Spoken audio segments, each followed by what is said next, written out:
Hello students, मैं अंकुर बबेले आप सभी का स्वागत करता हूं मैग्नेट ब्रेन्स हिंदी पर। मैग्नेट ब्रेन्स हिंदी एक ऐसा प्लेटफॉर्म है जो हिंदी माध्यम की कक्षा 6 से लेकर कक्षा 12वीं तक का संपूर्ण पाठ्यक्रम बिल्कुल निःशुल्क में उपलब्ध करा रहा है, वो भी सीबीएसई, एनसीईआरटी और दूसरे स्टेट बोर्ड के सिलेबस के अनुसार। मैग्नेट ब्रेन्स मतलब है फ्री एजुकेशन, मतलब यहां आपको बिल्कुल जरूरत नहीं है किसी प्रकार का कोई पेमेंट करने की या कोई आपको सब्सक्रिप्शन परचेस करने की। यहां पर आपको सभी वीडियो मिलते हैं बिल्कुल निःशुल्क, फ्री ऑफ कॉस्ट, वो भी क्वालिटी कंटेंट और क्वालिटी टीचर्स के साथ। चलिए स्टार्ट करते हैं कि हम इस वीडियो से क्या देखने वाले हैं। तो हम इस वीडियो से स्टार्ट करने वाले हैं, हमारी इतिहास का एक चैप्टर है भारत में राष्ट्रवाद। ये चैप्टर नंबर 2 होगा, आपका पार्ट 2 है। तो इसके हम पिछली कक्षाओं में आए हुए कुछ प्रश्न हैं, पीवाईक्यूज हैं, वो हम यूपी बोर्ड के अनुसार करने वाले हैं कि उत्तर प्रदेश बोर्ड के अनुसार इसको हम देखने वाले हैं। क्लियर ये बात कि हम इसमें क्या देखने वाले हैं, यूपी बोर्ड में आए हुए पिछले साल आए हुए प्रश्नों को हम इसके अंतर्गत देखने वाले हैं, हमारे पार्ट 2 इतिहास के अंतर्गत।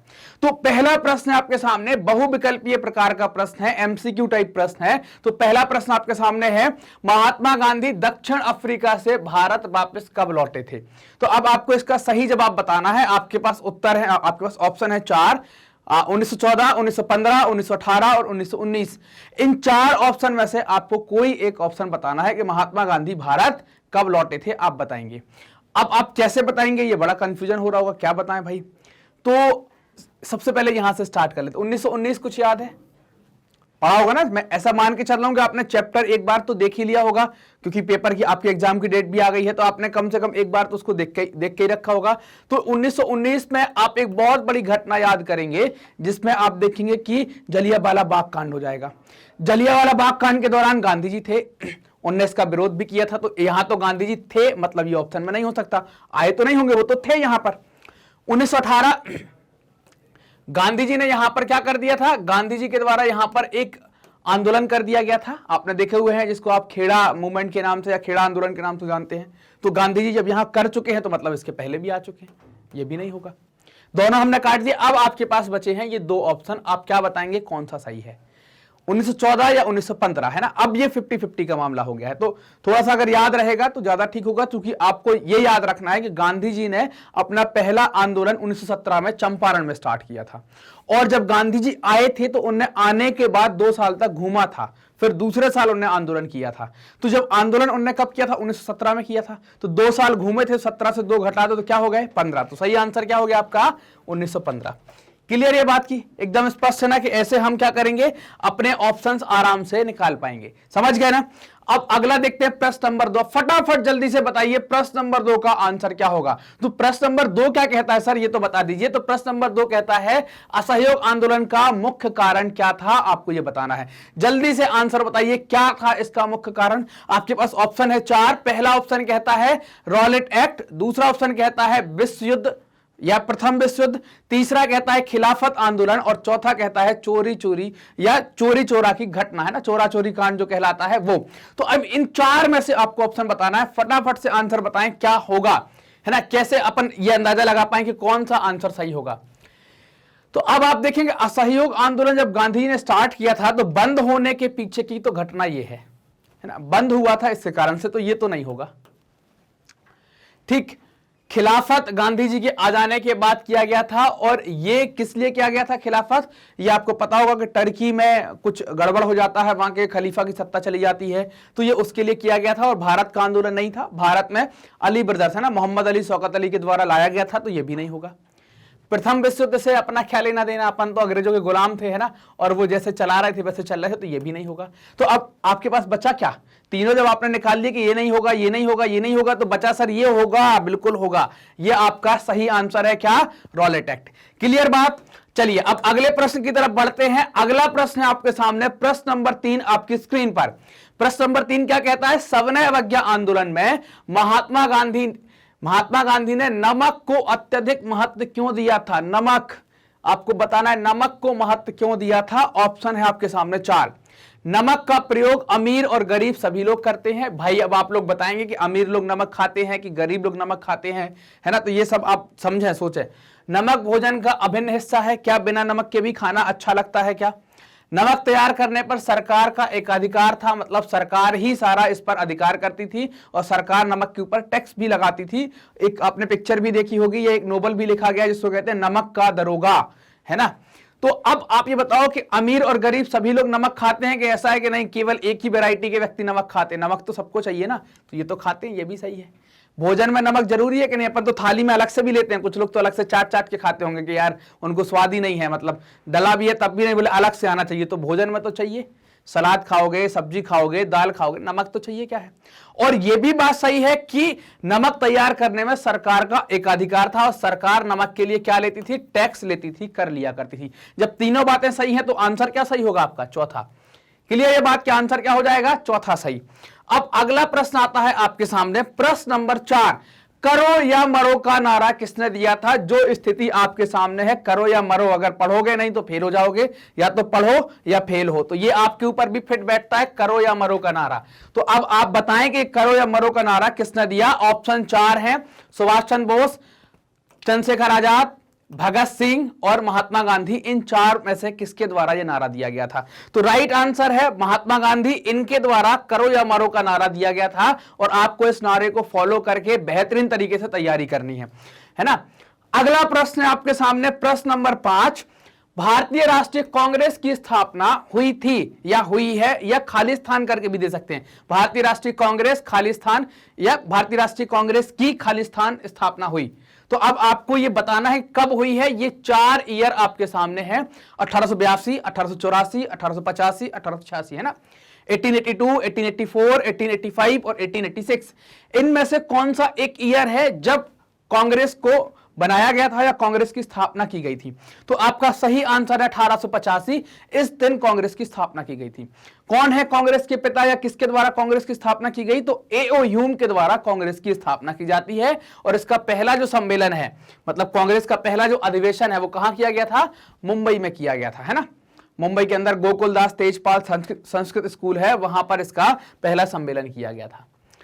अगला प्रश्न आपके सामने, प्रश्न नंबर 6, सविनय अवज्ञा आंदोलन कब चलाया गया? अब आपको बताना है कि सविनय अवज्ञा आंदोलन जो गांधी जी ने चलाया था, ये कब चलाया गया है ना। सविनय अवज्ञा किसका है?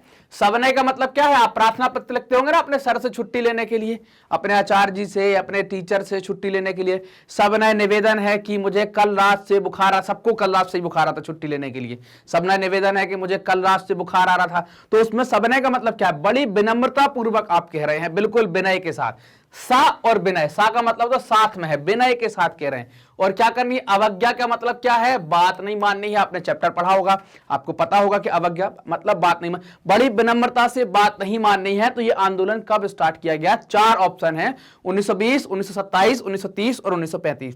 तो सही आंसर क्या है? 1930।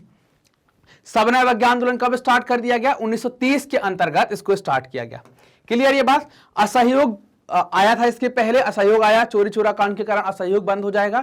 फिर गांधी जी नमक बनाकर नमक कानून तोड़ देंगे और एक आंदोलन स्टार्ट हो जाएगा, जिसको कहेंगे क्या? सविनय अवज्ञा आंदोलन कह देंगे। और इसके बाद ही गांधी जी का और इरविन का समझौता होगा। फिर इसके बाद गांधी जी कहां जाएंगे? आपकी गोलमेज द्वितीय के अंदर गांधी जी प्रस्थान करेंगे या गोलमेज द्वितीय सम्मेलन में भाग लेने जाएंगे। क्लियर? अगला प्रश्न, प्रश्न नंबर 7, महात्मा गांधी ने असहयोग आंदोलन कब प्रारंभ किया था? आपको ये बड़ी समस्याएं हो रही हैं, कभी सर आप असहयोग भी घुसा देते हैं, कभी सविनय अवज्ञा भी कर देते हैं, कभी कुछ कर देते हैं, बड़ी समस्या। तो आप ये याद रखना कि असहयोग पहले आया था, है ना। असहयोग जो है वो पहले आया था और इसी असहयोग को थोड़ा सा और सुधार कर बाद में क्या आया था? सविनय अवज्ञा। सविनय अवज्ञा आंदोलन इसके बाद आया था। असहयोग कैसे समाप्त होता है? असहयोग समाप्त होने के पीछे घटना, इसको कहते हैं चोरी चोरा कांड। और सविनय अवज्ञा आंदोलन कैसे समाप्त होता है? तो इसके पीछे की एक घटना है कि सविनय अवज्ञा आंदोलन के पीछे घटना क्या है कि इरविन गांधी जी की मांगे मान लेता है और गांधी जी और इरविन में समझौता हो जाता है। और गांधी जी कहां चले जाएंगे? गोलमेज द्वितीय के अंदर चले जाएंगे। तो फिर यह आंदोलन भी समाप्त हो जाएगा। तो अब यह पूछ रहा है कि असहयोग आंदोलन कब प्रारंभ हुआ था, आपको बताना। मतलब अभी हमने पिछली स्लाइड में सविनय देखा है, सविनय हमने देखा था कि 1930 में स्टार्ट होगा। तो अब आपको बताना है कि असहयोग कब स्टार्ट होगा। तो असहयोग स्टार्ट होगा आपका कब? 1920 के अंतर। क्लियर? अगला प्रश्न है प्रश्न नंबर 8, वंदे मातरम गीत के लेखक कौन है? किसने लिखा है वंदे मातरम? जो आपकी किताब के पीछे छपा रहता है ना, वंदे मातरम, आपने पढ़ा होगा, पढ़ते हो कभी कभी, स्कूल में भी करवाते होंगे। तो इसमें से कौन है वो व्यक्ति जिसके द्वारा वंदे मातरम गीत लिखा गया? क्या बंकिम चंद्र चटर्जी है? क्या रविन्द्रनाथ टैगोर हैं? क्या शरद चंद्र चटर्जी हैं? क्या अविंद्रनाथ टैगोर हैं?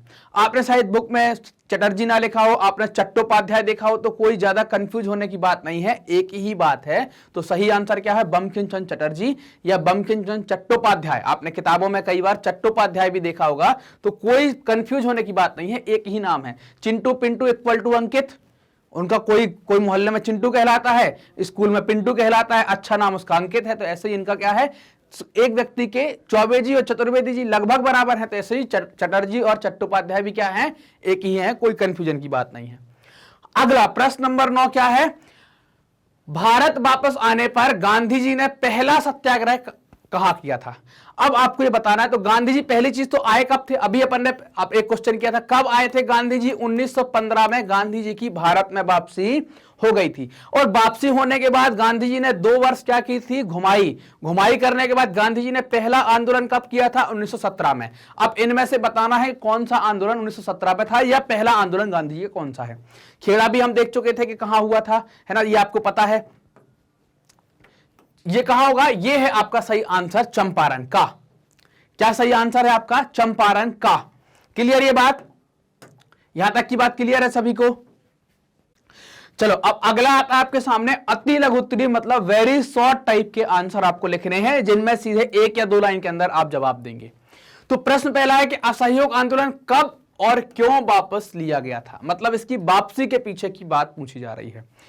तो चोरी चोरा की हिंसात्मक घटना के कारण गांधी जी ने फरवरी 1922 में असहयोग आंदोलन को वापस लेने का निर्णय लिया। तो उन्होंने पूछा कब, तो कब बता दिया, फरवरी 1922 में। क्यों?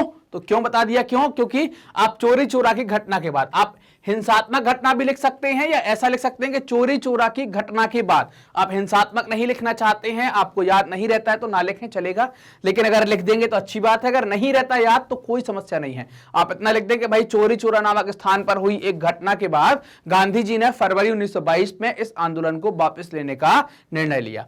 क्लियर है बात? अब अगला प्रश्न आता है प्रश्न नंबर 2।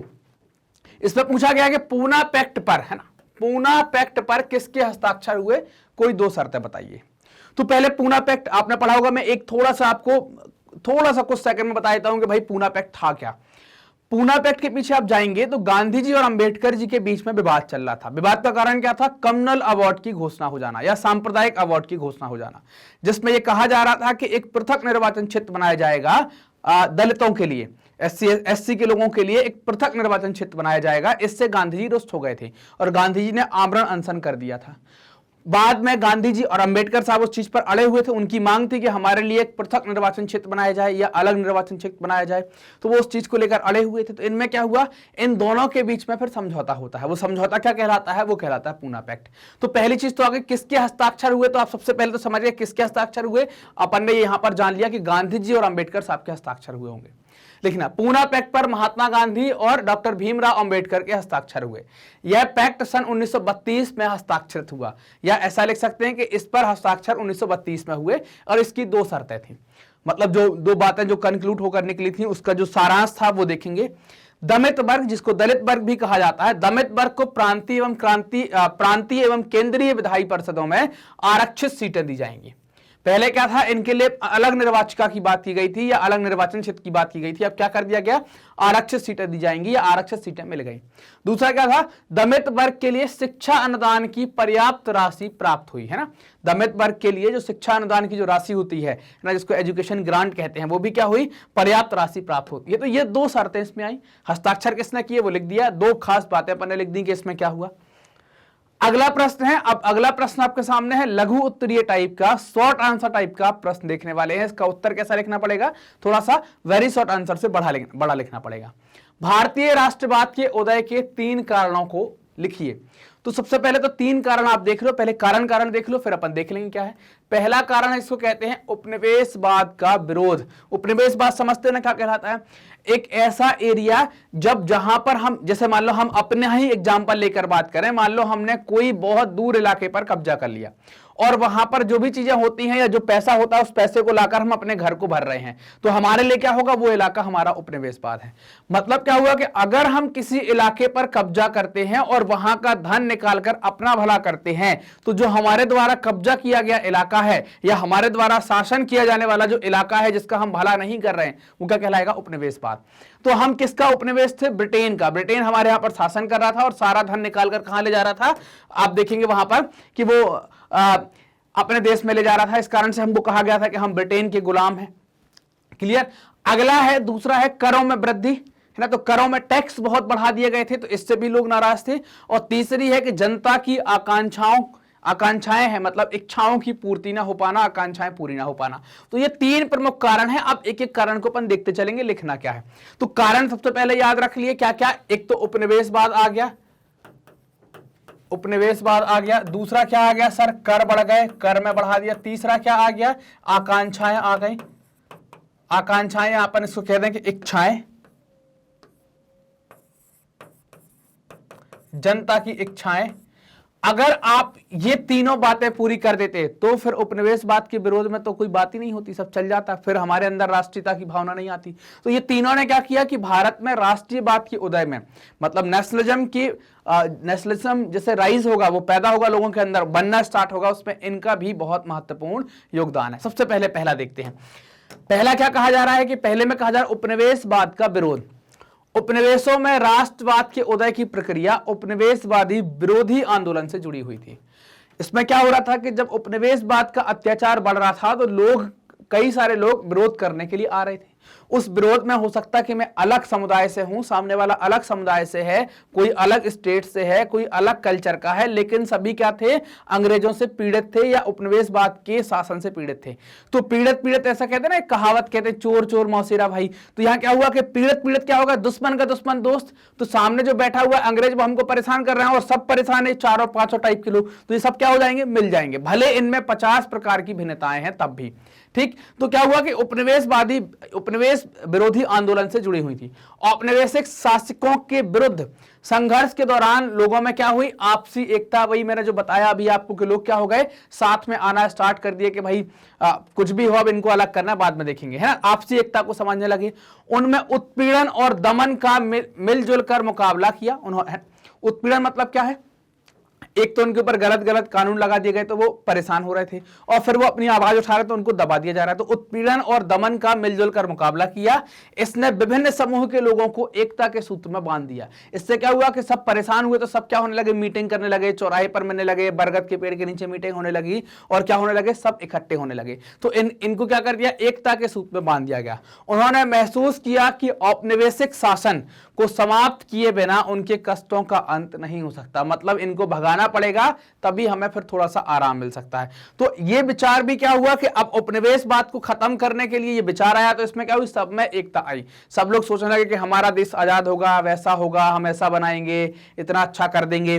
तो इससे क्या हुई? आपके अंदर राष्ट्रवाद की भावना को बढ़ावा मिला। ये वाला पॉइंट क्लियर है कि अपन क्या लिख देंगे इस पॉइंट के अंदर? तो इसमें यही लिखना है कि उपनिवेशवाद में राष्ट्रवाद के उदय की प्रक्रिया इसके विरोध के स्टार्टिंग में हुई, और लोग क्या हुए? संघर्ष के दौरान आपस में आए, उनकी आपसी एकता बढ़ी।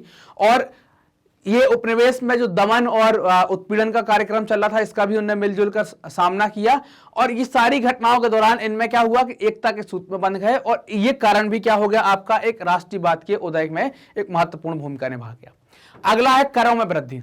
प्रथम विश्व युद्ध के कारण रक्षा व्यय में अत्यधिक वृद्धि कर दी गई, है ना। अब रक्षा व्यय हुआ है तो बहुत दबा के खर्च किया था ब्रिटेन ने, तो वो खर्च पूरा कहां से करें? तो रक्षा व्यय में अत्यधिक वृद्धि हुई। तो इस खर्चे की पूर्ति के लिए सरकार ने क्या किया? खर्चा तो कहीं से पूरा करना है, तो करों में मतलब टैक्सों में वृद्धि कर दी, टैक्स बढ़ा दी। मतलब 20% ले रहे थे तो 50% या 25% ले रहे थे तो 30%, 35% करों को क्या कर दिया गया? बढ़ा दिया गया। सीमा शुल्क भी बढ़ा दिया गया, और एक नया कर लगा दिया गया, क्या? आय कर नामक। मतलब आपको तोड़ देंगे। पहले तो जो भी खेत से पैदा हो रहा है उसका दो, फिर जो आपने बचा लिया है तो उसको कहते हैं इनकम टैक्स, आपने क्या कमाया उस पर भी दो। आपका सामान कहीं चौकी से बाहर जा रहा है तो सीमा शुल्क भी दो, मतलब घुमा फिरा के लेना ही लेना है, आपको देना कुछ नहीं है। तो इस कारण से क्या हुआ कि ये 3-4 प्रकार के कर आ गए, तो लोग नाराज हुए। क्या बचेगा लोगों के पास? पहले तो बच रहा होगा, क्या बचेगा? तो कर ने भी क्या किया, एक महत्वपूर्ण भूमिका ने भाई।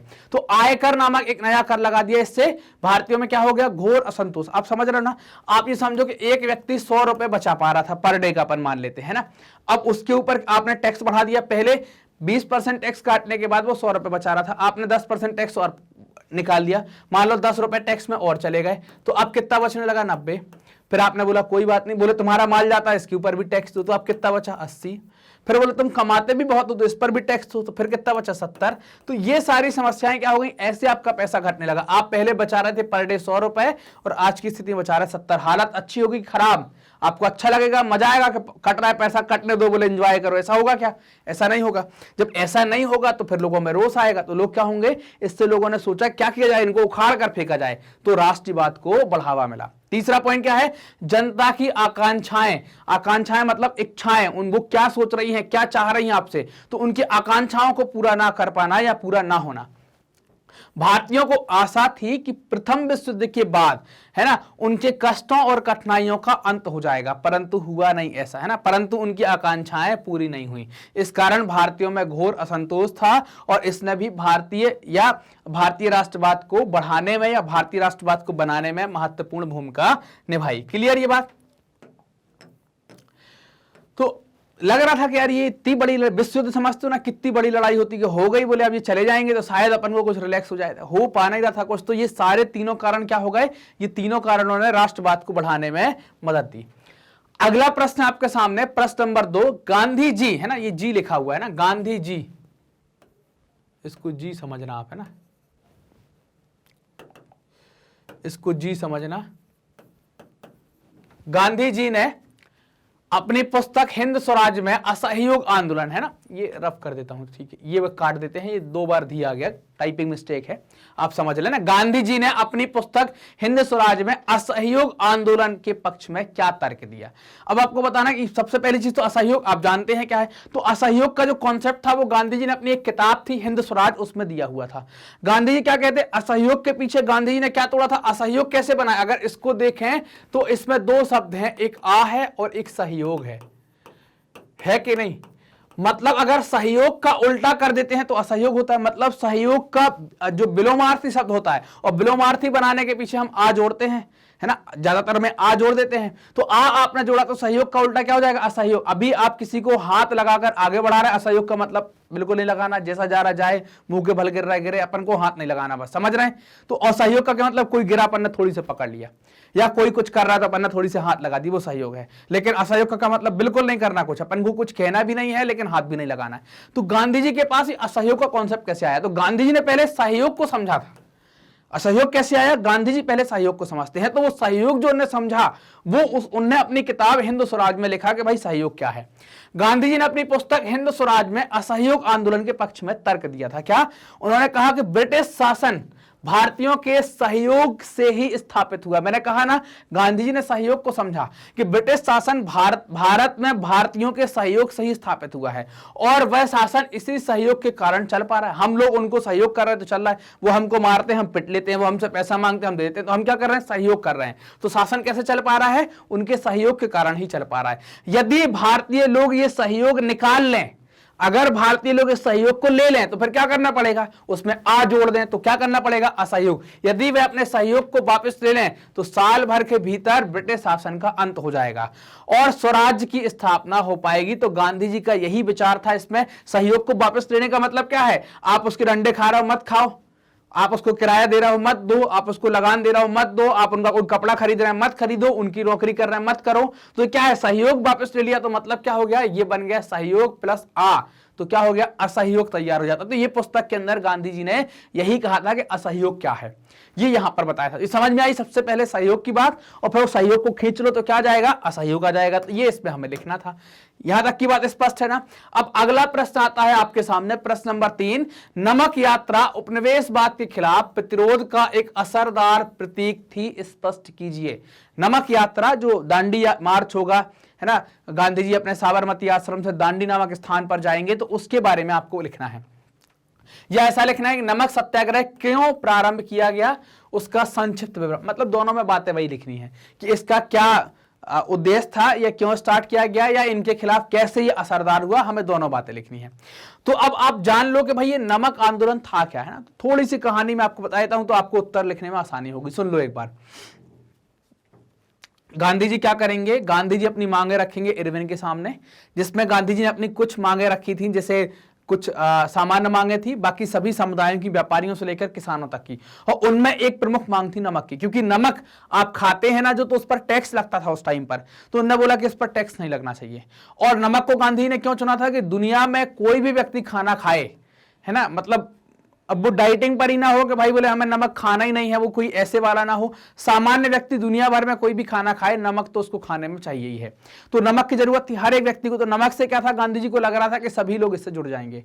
गांधी जी की जब बात नहीं मानी गई तो गांधी जी साबरमती आश्रम से पैदल चले और कहां पहुंचे, दांडी, और वहां पर उन्होंने पानी को उबालकर नमक बनाकर नमक कानून तोड़ दिया, और इसके साथ पूरे भारत में सवनावज्ञा आंदोलन फैल जाता है। और नमक के कारण गांधी जी के साथ विभिन्न वर्ग के लोग बहुत जोश में जुड़ गए थे। इसमें अलग अलग वर्ग, अलग अलग समुदाय, अलग अलग धर्म के लोग इस आंदोलन का सहयोग कर रहे थे।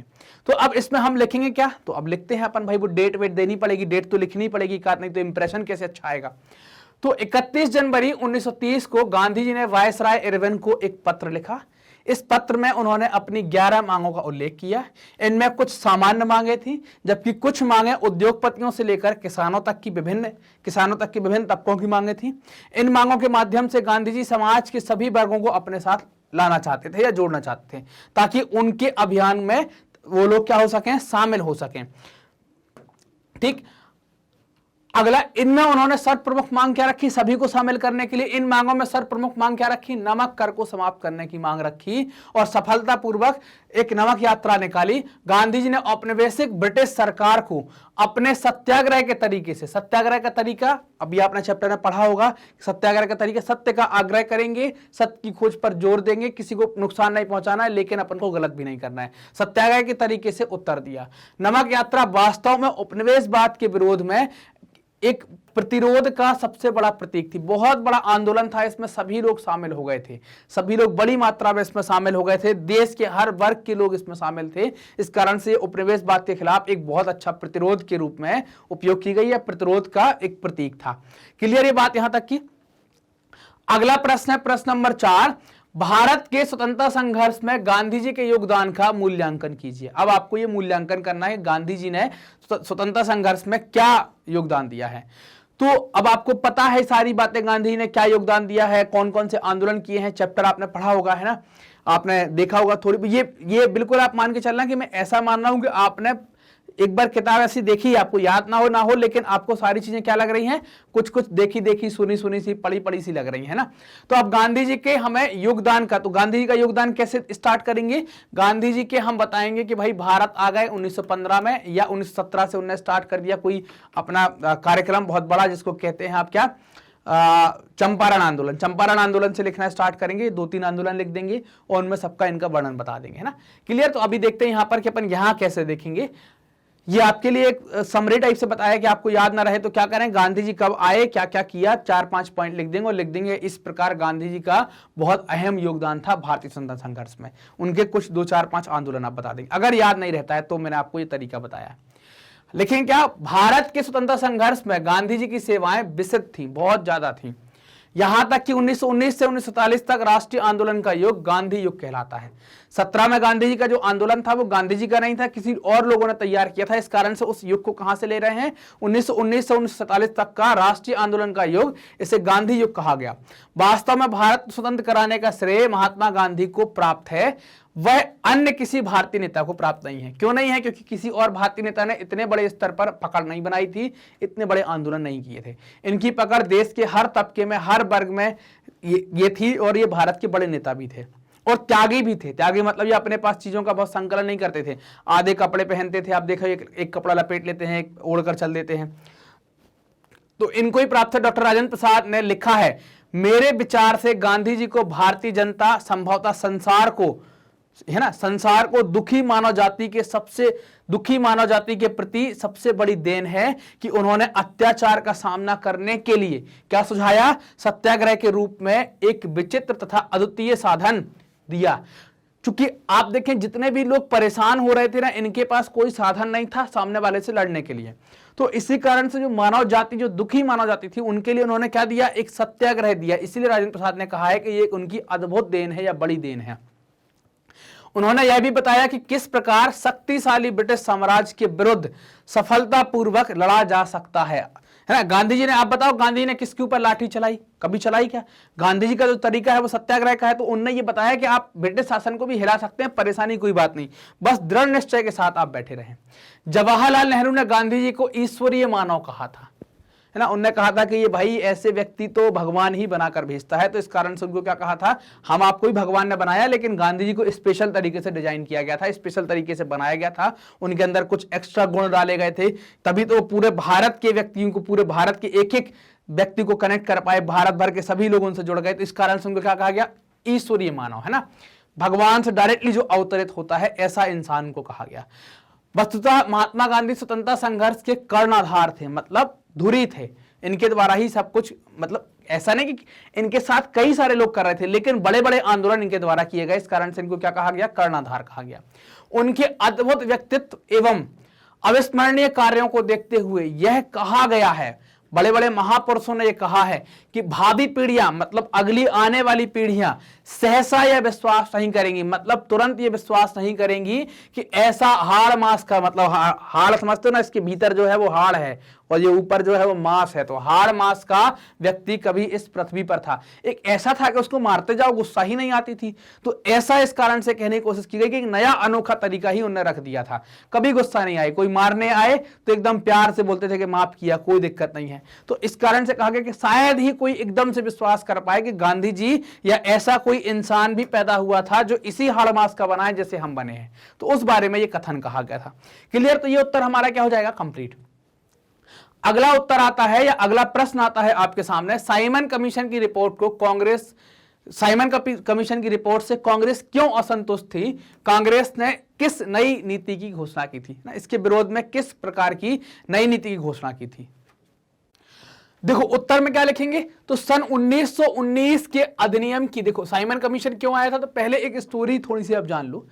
ये कमीशन जो भी आ रहे थे, जो पहले अधिनियम लगाए गए थे ना, उन अधिनियमों की जांच करने के लिए कुछ कमीशन आ रहे थे। तो कुछ गड़बड़ हुई इस कमीशन के साथ जिससे कांग्रेस संतुष्ट नहीं थी, वो सारी बातें इसमें लिखना है।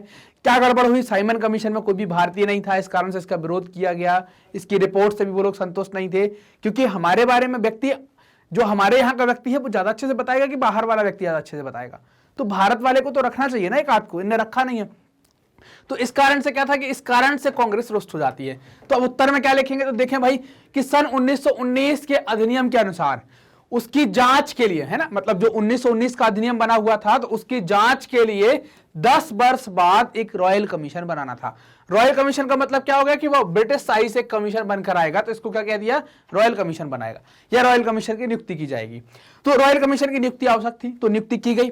तो ब्रिटिश मंत्रिमंडल ने आम चुनावों के डर से, है ना, उनको लग रहा था कि भाई चुनाव में कुछ गड़बड़ या जो भी डर था उनको, तो आम चुनावों के डर से उन्होंने 2 साल पहले ही 1919 के अधिनियम की जांच करने के लिए 10 साल बाद 1929 में आना चाहिए, लेकिन डर के कारण इन्हें कब बना दिया? 2 वर्ष पूर्व 1927 में ही इस कमीशन की नियुक्ति कर दी। इस कमीशन के अध्यक्ष सर जॉन साइमन थे, इसलिए यह कमीशन क्या कहलाया? साइमन कमीशन कहलाया।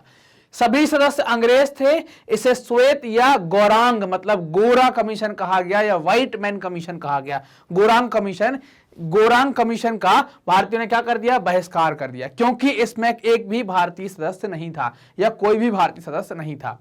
3 फरवरी 1928 को यह कमीशन मुंबई में उतरा। कमीशन उतरा मतलब कमीशन के सदस्य उतरे, ऐसे नहीं कमीशन उतर गया। मुंबई में इसके क्या हुए? कमीशन के सदस्य यहां पर पहुंचे, है ना। उतरे की जगह आप लिख सकते हैं मुंबई पहुंचे। कमीशन का सारे भारत में या भारत के जगह जगह या अलग अलग स्थानों में काले झंडों से विरोध किया गया। पंजाब में तो विभिन्न स्थानों पर इस कमीशन के विरोध का कार्यक्रम किया गया या विरोध किया जाता था।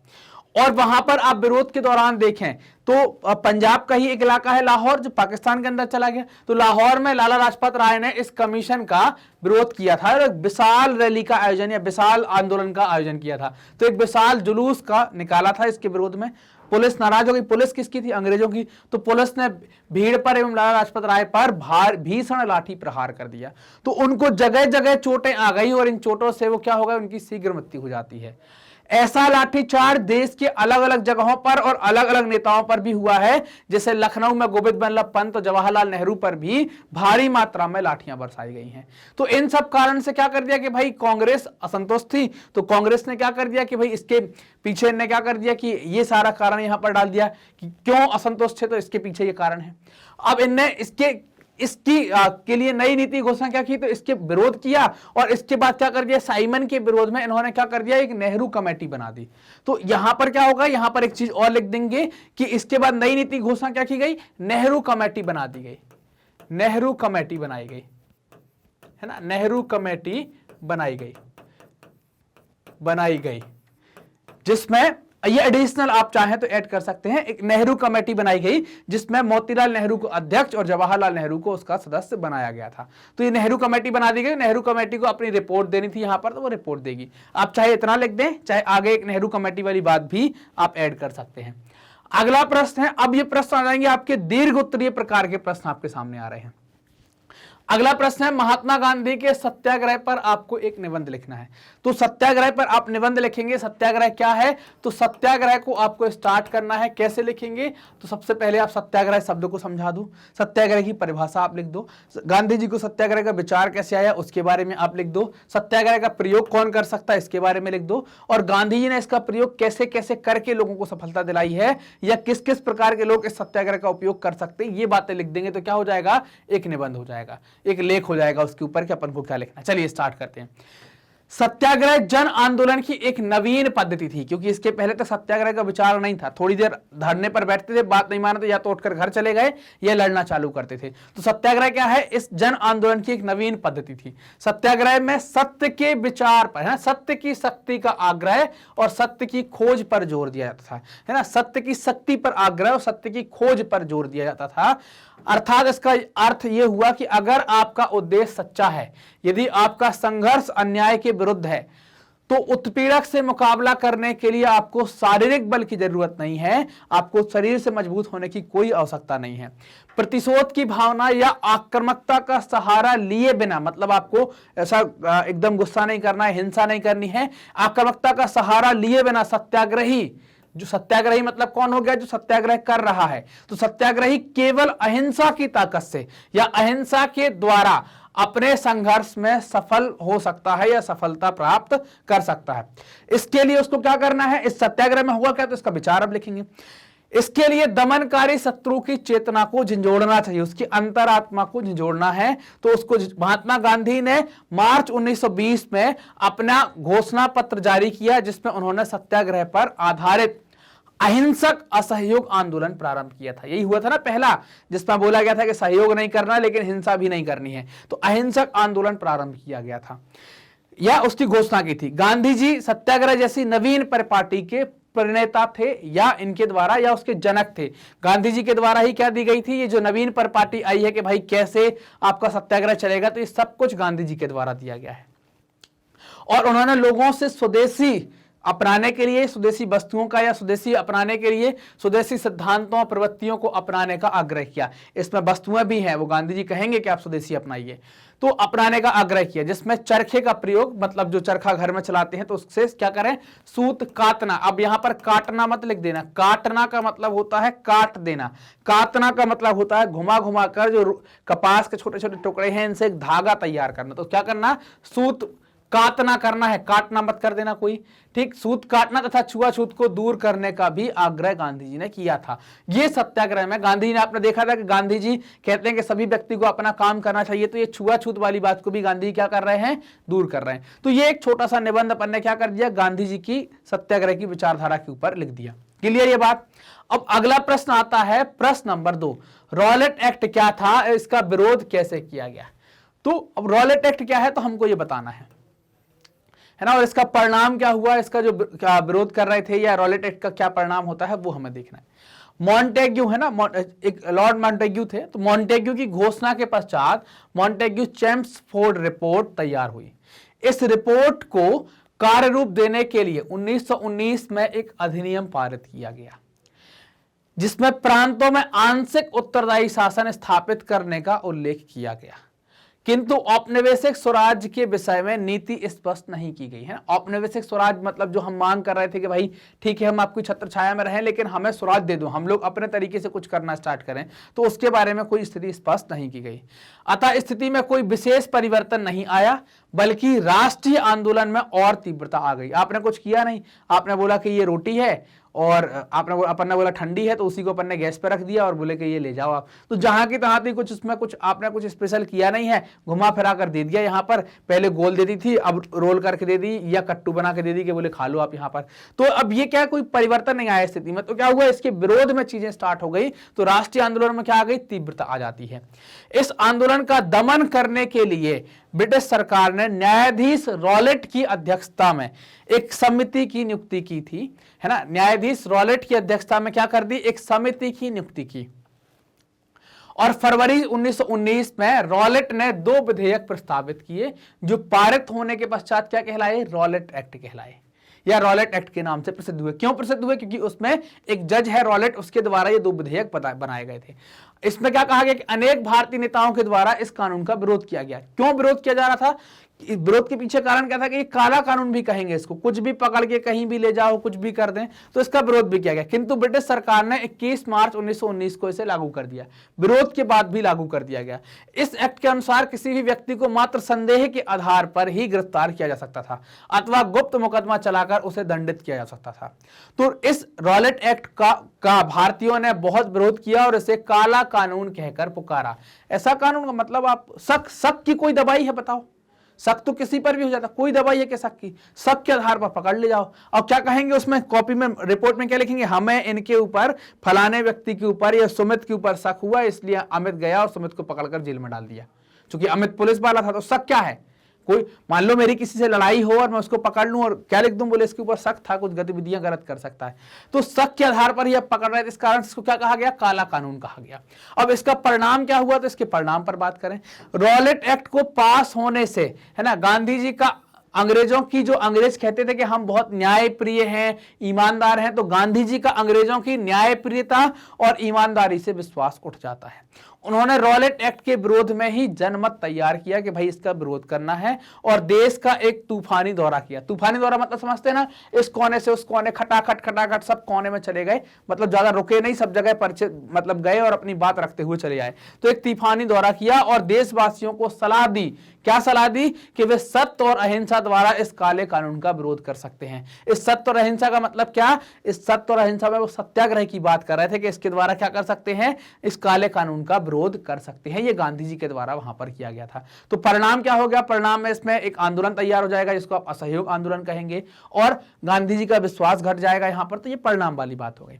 अब अगला प्रश्न है, प्रश्न नंबर 3 आपकी स्क्रीन पर, असहयोग आंदोलन क्यों प्रारंभ किया गया, आंदोलनकारियों के 4 कार्य आपको लिखना है। असहयोग आंदोलन के प्रारंभ करने के पीछे कारण और आंदोलनकारियों ने क्या क्या किया, ये हमें लिखना है।